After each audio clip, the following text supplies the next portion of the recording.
तर मी लक्षला विचारेल की तुमचे एक्सपिरियन्सेस काय आहे किंवा ट्रान्स कम्युनिटीला सर्व्हिसेस ॲक्सेस करताना काही त्याचा तुम्हाला त्याच्यामध्ये बदलाव नजर आला आहे? शुभ अपराह्न आप सभी को।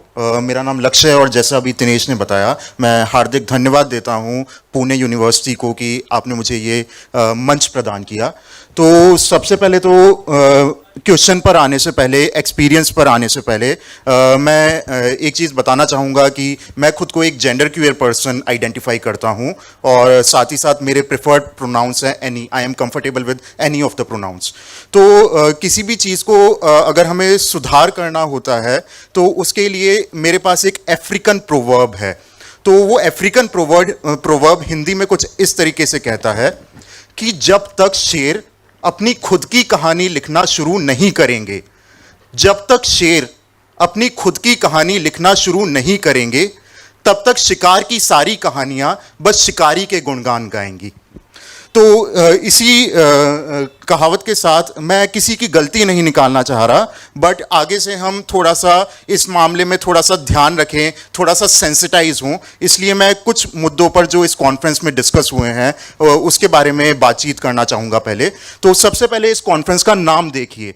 इस नाम में लिखा हुआ है तृतीय पंथीयांचा लोकशाहीतील सहभाग। तो तृतीय पंथी या फिर ट्रांसजेंडर जो टर्म है एक्चुअली वो एक विशेषण के रूप में यूज़ होना चाहिए, न कि एक संज्ञा के रूप में।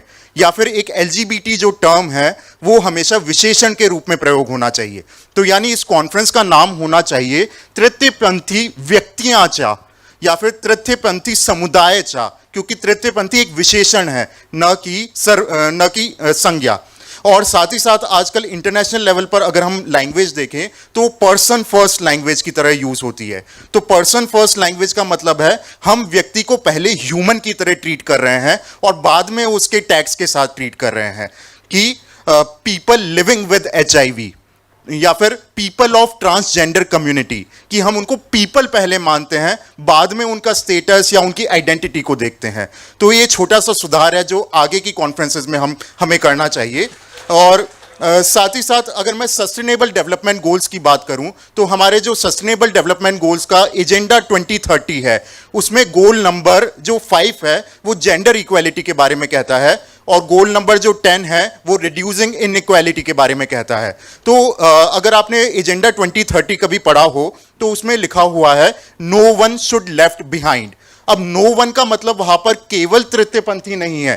जैसा आज हमने डिस्कस किया, ये आइडेंटिटी और ये स्पेक्ट्रम एवर इवॉल्विंग स्पेक्ट्रम है। यहाँ पर एल भी है, जी भी है, क्यू भी है और बहुत सारे प्लस से रिप्रेजेंट होने वाले टर्मिनोलॉजीज भी हैं। तो ऐसे केस में हमें, ऑल्दो हमारा कायदा अभी ट्रांसजेंडर व्यक्तियों के लिए ही आया है, लेकिन भविष्य में ऐसी कॉन्फ्रेंसेस के थ्रू मैं वाइस चांसलर जी से कहना चाहता हूं यूनिवर्सिटी के, या फिर हमारे इलेक्टोरल कमिश्नर से कहना चाहता हूं कि अगर आप सभी को इंक्लूड करके चलना चाहते हैं तो कृपया करके आगे की कॉन्फ्रेंसेस में LGBTQIA+ पे कॉन्फ्रेंस रखें, न कि केवल ट्रांसजेंडर पर।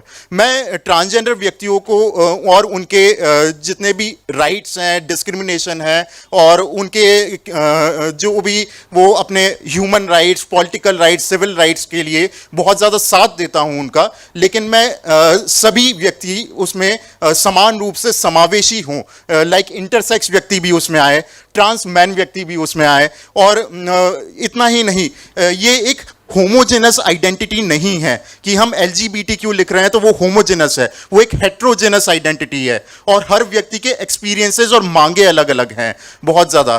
तो और साथ ही साथ केवल इतना ही नहीं, अगर हम सामाजिक ढांचे को देखें तो यहाँ पे कास्ट सिस्टम भी आता है, रिलीजन भी आता है, रीजन भी आता है।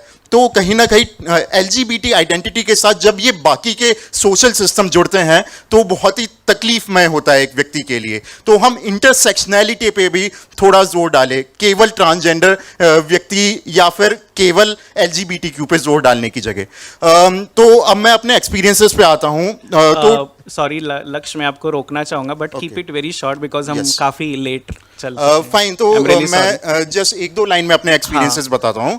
तो जो डिस्क्रिमिनेशन होता है, भेदभाव, वो 2 तरीके का होता है।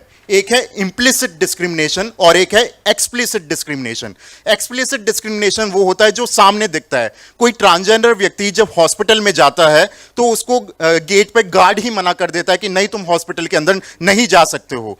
जब वो अंदर जाता है तो रजिस्ट्रेशन फॉर्म्स में जब ओपीडी लाइन में रजिस्ट्रेशन होता है तो जेंडर का उसको पता नहीं लगता है, क्योंकि रजिस्ट्रेशन फॉर्म डिस्क्रिमिनेटरी है।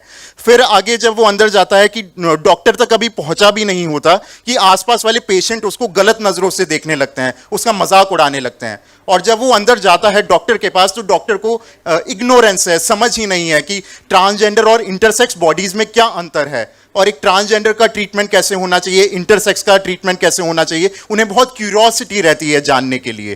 तो ये छोटे छोटे एक्सप्लिसिट डिस्क्रिमिनेशन के उदाहरण है, जैसे 2-4 ग्लव्स पहनना हाथ में किसी को छूने से पहले, या फिर इम्प्लिसिट डिस्क्रिमिनेशन जो होता है जो पॉलिसी लेवल पर डिस्क्रिमिनेशन होता है। जैसे कि यहाँ पर एक बहुत बड़ा डिस्क्रिमिनेशन मैंने बताया, तृतीयपंथीयाचा, इसको विशेषण के रूप में यूज ना करना, ये अपने आप में एक इम्प्लिसिट डिस्क्रिमिनेशन का एग्जाम्पल है।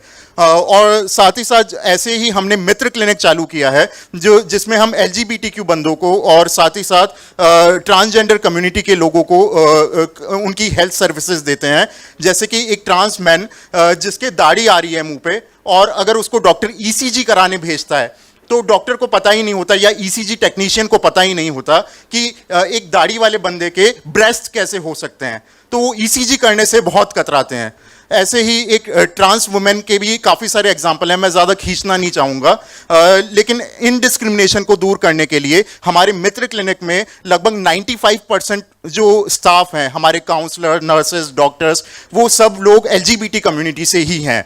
और साथ ही साथ इससे हमने कम्युनिटी को अपलिफ्ट भी किया है, उन्हें जॉब्स भी प्रोवाइड की हैं। और साथ ही साथ हम 3 मुद्दों पर काम करते हैं, उनकी general health care including HIV services, including HIV self testing and prep services, and second is mental health care pillar, third is their gender affirmative services, and last but not the least their socio legal assistance। तो इस तरीके से एक holistic development जो होता है, जो WHO की माने तो हेल्थ केयर केवल फिजिकल हेल्थ नहीं है, जो आज तक ट्रांसजेंडर या LGBT व्यक्तियों को केवल HIV और मेंटल हेल्थ के नजरों से देखा आया है, हम वहां तक सीमित नहीं है। हम हेल्थ केयर को general, mental, gender affirmative health और साथ ही साथ सोशो लीगल हेल्थ पर भी ध्यान देते हैं, और ये कॉम्प्रिहेंसिव हेल्थ केयर मॉडल है। और मैं अंत में बस ये बोलना चाहूंगा कि महाराष्ट्र सरकार ने हमारे इस मॉडल को इनोवेशन ऑफ द ईयर घोषित किया है अपने GR में।